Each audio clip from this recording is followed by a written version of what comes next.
नमस्कार, capital TV देख रहे हैं आप। मैं हूं आपके साथ पूजा।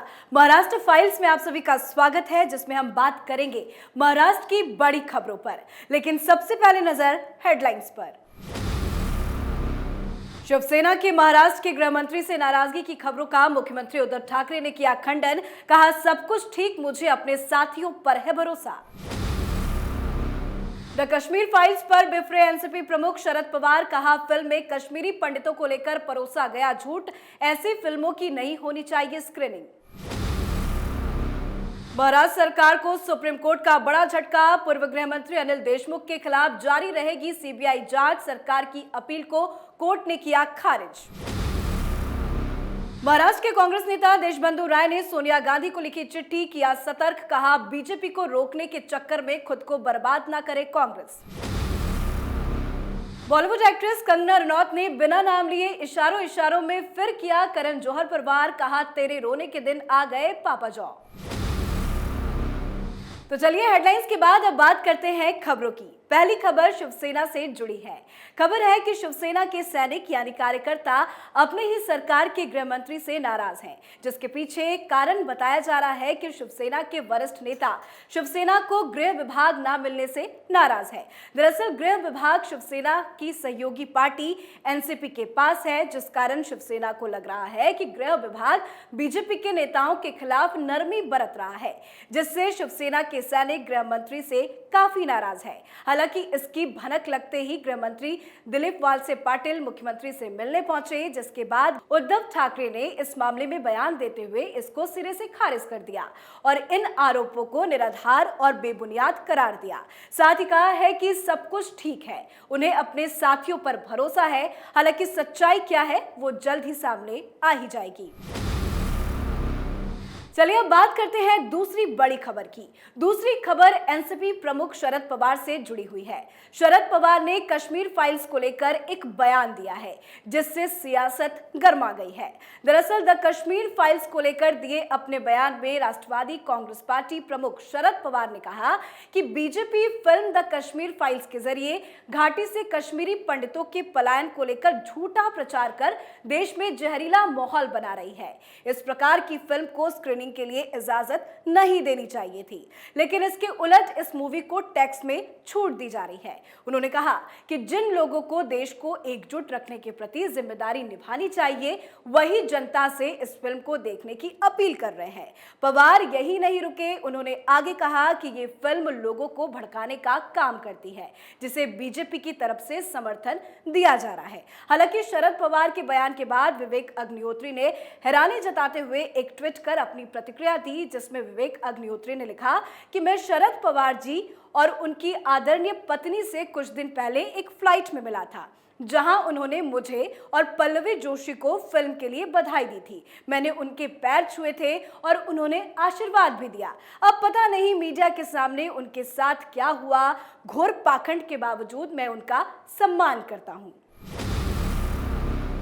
अब तीसरी खबर की बात करते हैं। तीसरी खबर महाराष्ट्र के पूर्व गृह मंत्री अनिल देशमुख से जुड़ी हुई है, जिनकी मनी लॉन्ड्रिंग केस में महाराष्ट्र सरकार की तरफ से सुप्रीम कोर्ट में एक याचिका दाखिल की गई थी, जिसमें उद्धव ठाकरे सरकार ने सीबीआई की जांच पर संदेह जताते हुए इस मामले को सीबीआई से लेकर कोर्ट की निगरानी में एसआईटी को सौंपने की मांग की थी। लेकिन सुप्रीम कोर्ट ने इस मामले में महाराष्ट्र सरकार को बड़ा झटका दिया है। दरअसल महाराष्ट्र सरकार ने अपनी याचिका में कहा था कि सीबीआई की जांच पक्षपातपूर्ण हो सकती है, क्योंकि राज्य के पूर्व पुलिस प्रमुख सुबोध कुमार जायसवाल जांच एजेंसी की कमान संभाल रहे हैं। खास बात यह है कि राज्य सरकार केंद्र पर सीबीआई जैसी केंद्रीय एजेंसी के दुरुपयोग कर मंत्रियों को निशाना बनाने के आरोप लगा चुकी है, लेकिन कोर्ट ने इस मामले में हस्तक्षेप से साफ साफ इनकार कर दिया है।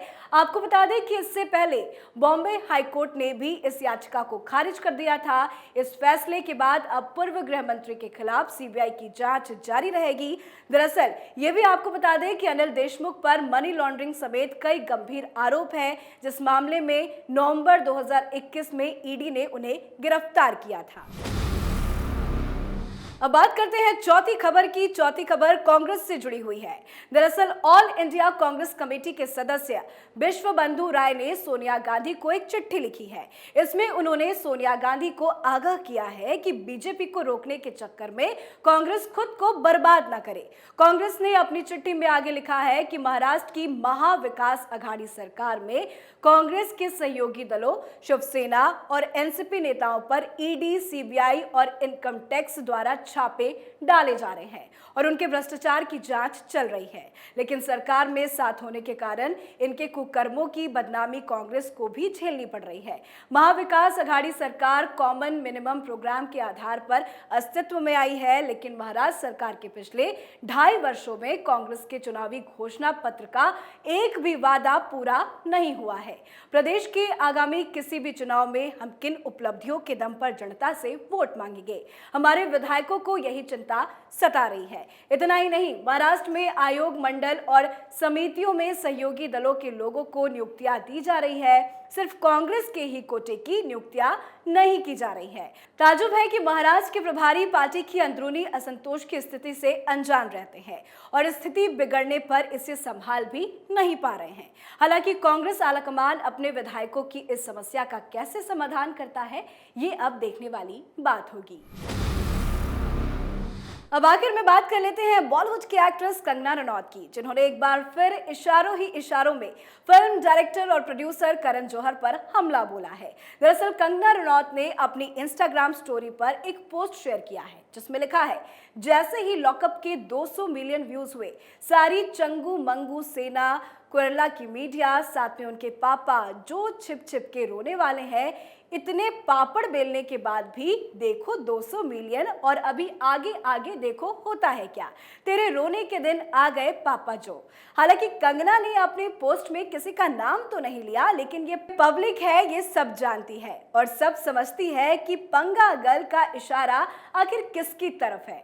आपको बता दें कि जब से कंगना ने करण के चैट शो कॉफी विद करण में अपनी मौजूदगी के दौरान उन्हें भाई भतीजावाद का ध्वजवाहक कहा था, तब से दोनों के बीच टकराव चल रही है।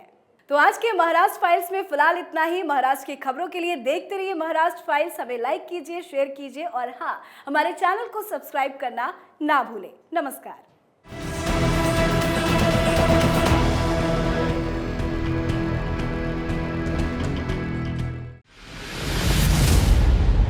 मैं राजनीति करता नहीं, पर राजनीति को बहुत गहरे तक समझता हूं।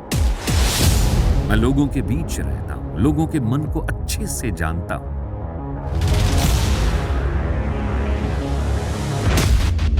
पब्लिक और पॉलिटिक्स की हर नब्ज को खूब पहचानता हूं। संघर्ष की सियासत से सत्ता के सिंहासन तक मैं हर खबर से खरा सच निकालता हूं। ना कोई दौड़, ना कोई रेस।